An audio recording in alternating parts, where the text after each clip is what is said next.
I hear that you have an interesting story and you have paintings in this whole room, so please tell us.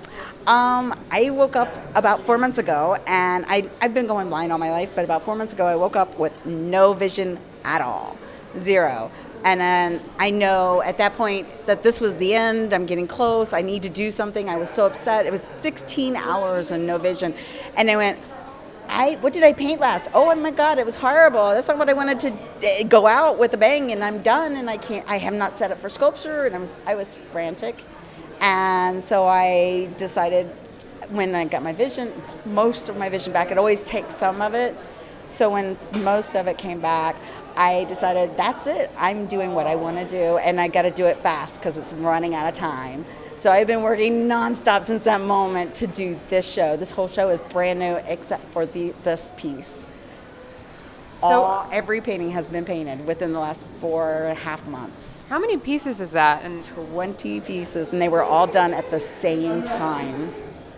so you were simultaneously doing all of these. All of these pieces. What I would do is I would start one when it was too wet to work on. I would run to the next one and then run to the next one, and they would be different stages of drying. By the time I get back around to the last 20, to the first one, it's dry, and I can continue working, and I worked in around. What is your inspiration for I see a lot of women and, Doing portraits. It's my thing. I love doing women. Women are the most beautiful things I've ever seen in my life. I love women. But mostly I like doing people. I love people. I'm not a landscape painter, even though I did this one landscape. I don't really normally do landscapes because I've never seen one. So I do people because I can bump into them and see them. And the one thing I see about people is they're so special and they're so magical. Every human being I've ever met has something in them that's perfect and special, and they all need to know it. So I started painting these fairies, and my daughter goes, "Why are your fairies white?" I'm like, "Well, that's what I know." And she goes, and I went, "Oh my God, I've never seen a black fairy in my life.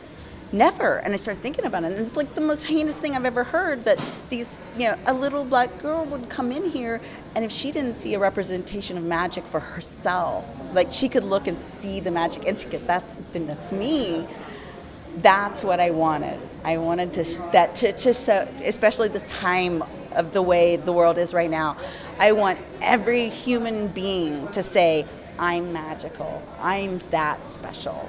And to look at another human being and go, "You're magical and you're that special." Wow.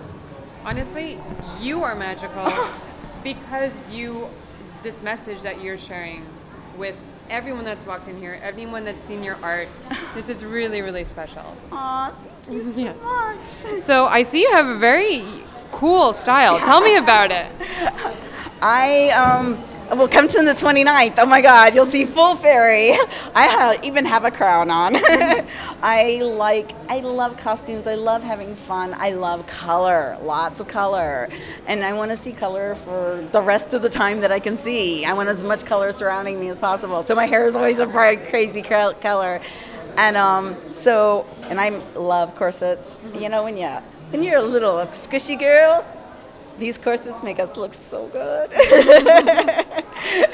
That's wonderful. Just hearing that makes color seem so beautiful. Thank you for, really, really telling us how amazing. It is everything in life. Everything in life is a color. And if there's no color in your life, you've got a boring life. It's just rice, man. It's just rice. I like all color. So do you have a whole bunch of new pieces that you're going to be working on after this set, after you take a little... Actually, my daughter came up with the idea because they're getting really hard. I had to have somebody, the mermaid was the last one I painted, and I had to have people, my partner, come up to me and I'd say, please look, I can't see it. Does this match the other end? Because I've never seen this painting. Mm-hmm. And that one I can barely see, but I wanted one more bigger piece, and I will never paint that big again because I can't see it. Mm-hmm. So I see like this, like 1 inch away. All these were painted within 1 or 2 inches away. So what I do is, what I'm thinking is, she said, stop trying to do details. Stop trying to do at 1 inch away. Your eyes are hurting. It's killing you. You need to stop. So I'm like, so what? I just have a show and it says, hey, welcome to my world. And she goes, yes. And I'm going to paint what I see. And the world will get to see the muted mess and that I see. And I don't know how well it'll come out. I've never painted like that, but you'll know this is what I see. It's going to be called Welcome to My World. It sounds beautiful. You're reinventing yourself throughout this journey, and we get to go with you on this journey. Yeah, I actually wanted to start doing some videos because I'm going to start doing sculpture.